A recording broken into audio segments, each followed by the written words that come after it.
I used to work as a security guard for a railway freight company in the Midwest. It wasn't the most exciting job, but it paid the bills.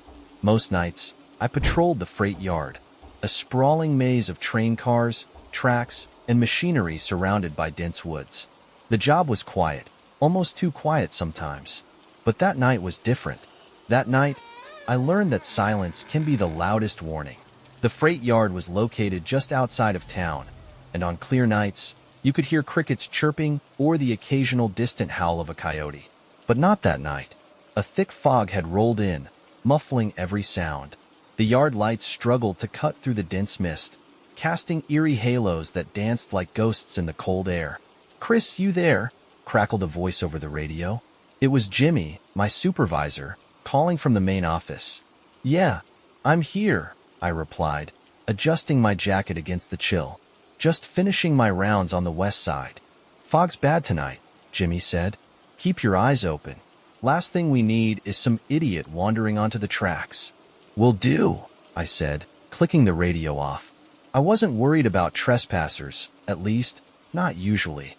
The yard was fenced off, and the nearest road was a good half-mile away. Most people didn't have a reason to come out here, especially not on a night like this. I continued my patrol, shining my flashlight along the tracks and checking the train cars for anything unusual.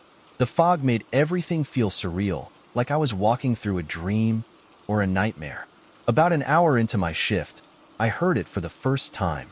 A faint metallic clang, somewhere deep in the yard. I stopped in my tracks, my flashlight cutting through the mist as I strained to listen.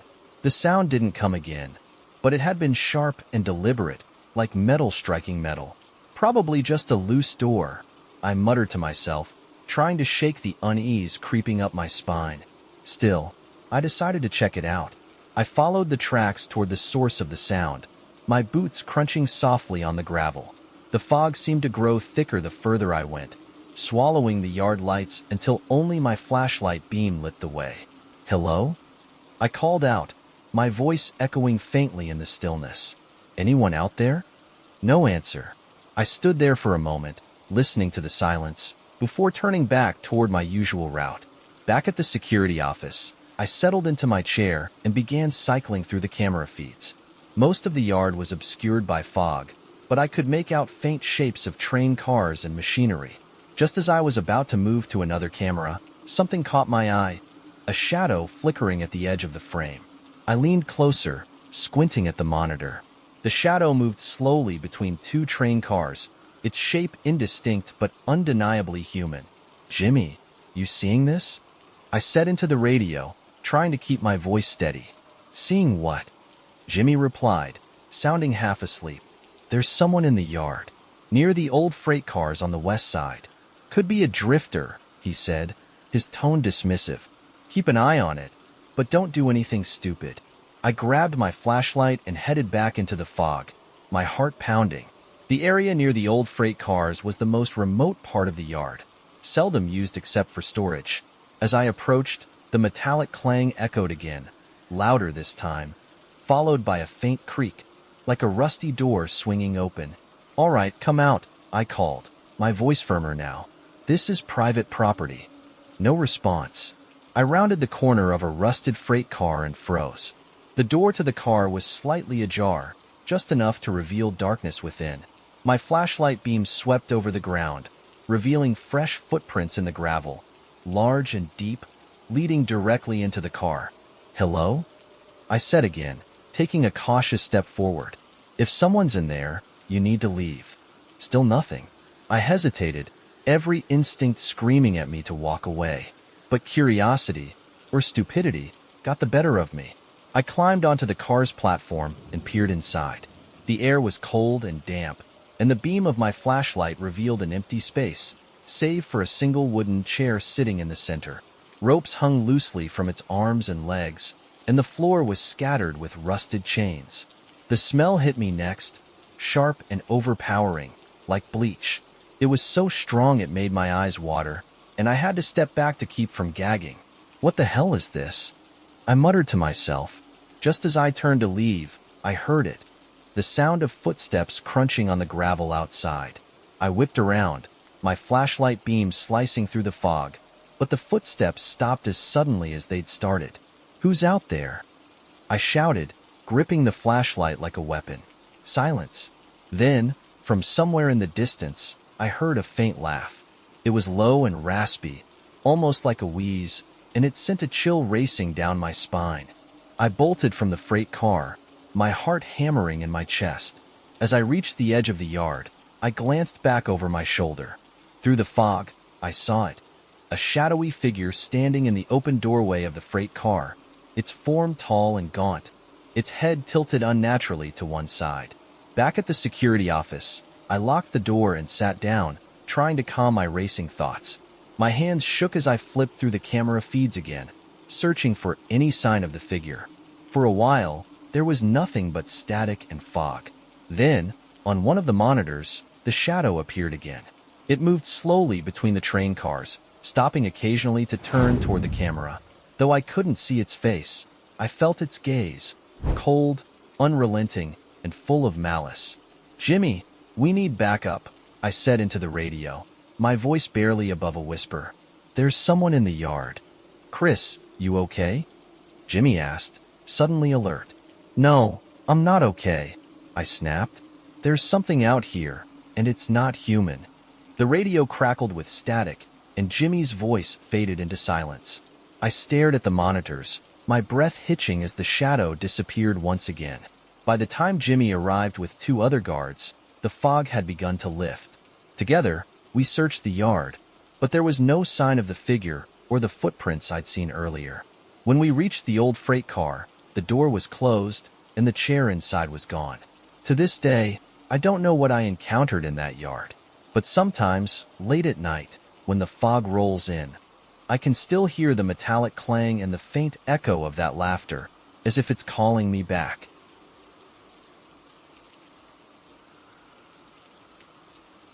In the winter of 2016, I was working as a night conductor on a small commuter train line in the Pacific Northwest.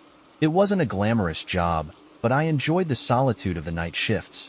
The train rarely carried more than a handful of passengers after 10 p.m., and the rhythmic clatter of the tracks had a way of making the hours pass quickly.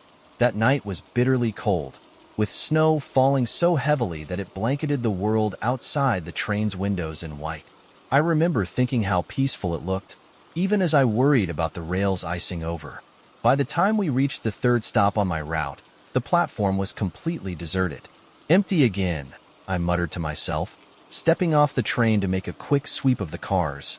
The snow crunched underfoot, and the icy wind bit at my face as I walked the length of the train, shining my flashlight into each window. Everything seemed normal, until I reached the last car. There was someone inside. The figure was sitting near the back, wearing a dark coat and a hat that obscured their face. I hadn't seen anyone board at the last station, but it wasn't unusual for people to slip past me unnoticed. What was strange was the way they were sitting, completely motionless, their hands folded neatly in their lap, staring straight ahead. "Excuse me," I called out, stepping into the car. My voice echoed in the empty space, but the figure didn't move. I cleared my throat and tried again, louder this time. "Excuse me, this is the last train of the night. Where are you headed?" The figure shifted slightly, their head tilting just enough to give me the impression that they'd heard me. But still, they didn't respond. "All right, suit yourself," I muttered, pulling out my punch card to check their ticket. "I just need to see your—" The words caught in my throat as I stepped closer. The seat was empty. My flashlight beam swept over the back of the car, searching for any sign of the passenger, but there was no one there. The air felt colder, almost heavy, and I couldn't shake the feeling that I was being watched. I backed out of the car, my pulse racing, and locked the door behind me. As I made my way back to the conductor's booth, I told myself I must have imagined it. The long hours, the cold, it was messing with my head. That's what I told myself, anyway. The next stretch of the route passed without incident. I kept my eyes on the monitors, watching the empty cars as the train rumbled through the snow-covered countryside. But as we approached the fifth stop, the feeling of unease returned. The platform was deserted, just like the others, but as the train slowed to a halt, I saw something, or someone, standing at the far edge of the platform. It was the same figure from before, wearing the same dark coat and hat. They were perfectly still, facing away from the train, as if waiting for something. My stomach churned as I opened the doors. The freezing wind rushed in, carrying with it the sound of distant laughter, soft and faint, like a whisper carried on the breeze. I waited, but the figure didn't move, didn't board. "Hey!" I shouted, stepping onto the platform. "This is the last train. If you're getting on, now's the time." No response. I hesitated, every instinct screaming at me to leave. But my sense of duty won out. I walked toward the figure, my boots crunching loudly on the snow. "Sir? Ma'am? Are you all right?" When I was about 10 feet away, the figure turned. Their face was pale and gaunt, with hollow eyes that seemed to glow faintly in the dim light. Their mouth twisted into a crooked smile, and I felt a wave of cold so intense it made me stagger back. The figure took a single step toward me, their movements slow and deliberate, and that's when I saw their feet, bare and bleeding, leaving no prints in the snow. I didn't wait to see what they wanted. I turned and bolted back to the train, slamming the doors shut and locking them. My hands were shaking so badly I could barely start the engine. For the rest of the route, I couldn't focus. Every creak of the train, every flicker of the lights, made my heart race. I kept glancing over my shoulder, half expecting to see the figure standing in the aisle. By the time we reached the final station, I was a wreck. The train was empty, as it always was at the end of the line. But I couldn't bring myself to do the final sweep. I radioed my supervisor, making up some excuse about feeling unwell, and left the train as quickly as I could. The next morning, I reported the incident to the yard manager. He listened patiently as I described the figure, the strange encounter on the platform, and the freezing cold that had followed them. When I finished, he leaned back in his chair and let out a long sigh. "You're not the first," he said. "What do you mean?" He pulled a faded file from his desk and slid it across to me. Inside were newspaper clippings, dated decades ago, about a tragic train accident on the same line. A passenger had fallen from the train during a snowstorm and was found frozen to death near the 5th station. "Some conductors say they've seen him," the manager said, his voice low. "Always during snowstorms. Always at night." I stared at the clippings, my hands trembling. "And you're telling me this now?" He shrugged. "Figured you wouldn't believe it until you saw it for yourself." I quit the job a few weeks later. To this day, I can't look at a train without remembering that figure. Their hollow eyes, their crooked smile, and the way they seemed to follow me, even after I thought I'd left them behind.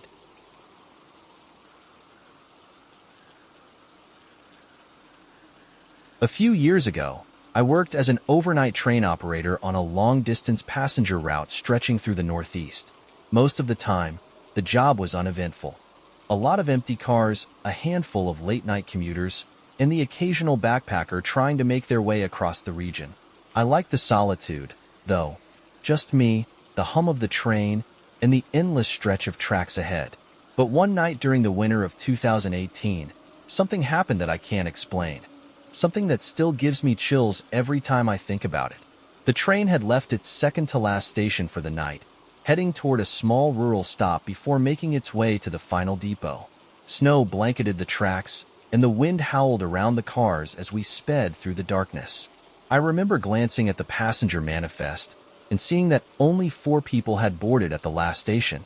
"Quiet night," I muttered to myself, taking a sip of coffee. The security cameras mounted inside each car flickered occasionally as the train jostled over icy tracks, but everything seemed normal. The passengers were scattered across the cars, most of them asleep. Everything was fine, until I saw Car 8. Car 8 was supposed to be empty. The manifest confirmed that no one had been assigned to it, and the lights had been off when we departed. But as I glanced at the camera feed for that car, I saw something that made my blood run cold. A man was sitting in the middle of the car. He was dressed in dark clothing and sat perfectly still, his face obscured by the shadows. At first, I thought it might be a glitch in the feed, maybe an old recording or a reflection. But then he moved, turning his head slightly as if he knew I was watching. I leaned closer to the screen, my heart pounding. What the hell? Picking up the radio, I called the conductor on duty. "Hey, Dan, are you near Car 8? There was a pause before Dan's voice crackled through. Car 8? No, I'm in car 3. Why? There's someone sitting in there, I said, trying to keep my voice steady. It's supposed to be empty.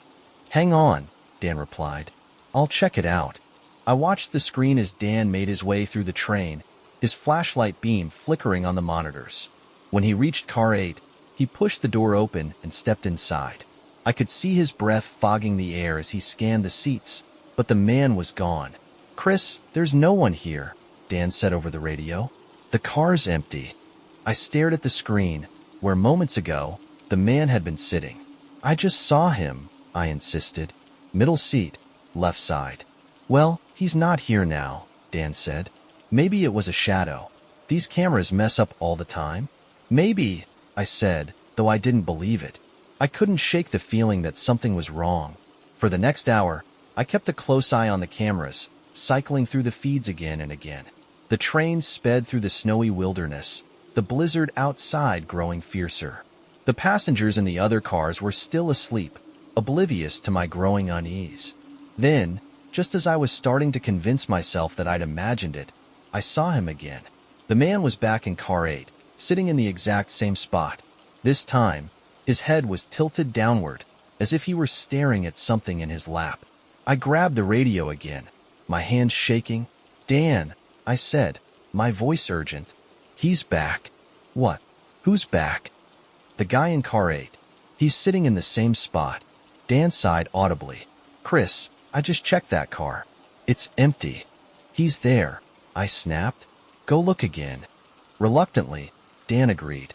I watched the camera feed as he entered the car, his flashlight beam cutting through the darkness. But once again, the man was gone. This isn't funny, Dan said over the radio. If this is some kind of prank. It's not a prank, I said, my voice rising. I saw him. Dan didn't respond, and I could hear the irritation in his voice when he finally said, whatever, just keep an eye on it. The rest of the shift was a blur of tension and fear. I couldn't stop watching the camera for car 8, even as the other feeds flickered and jumped. I felt like I was being watched, like the man from the feed was somehow aware of me. Just before we reached the final station, I saw him one last time. This time, he was standing in the aisle of car 8, facing the camera directly. His face was pale, almost gray, and his eyes were dark and sunken.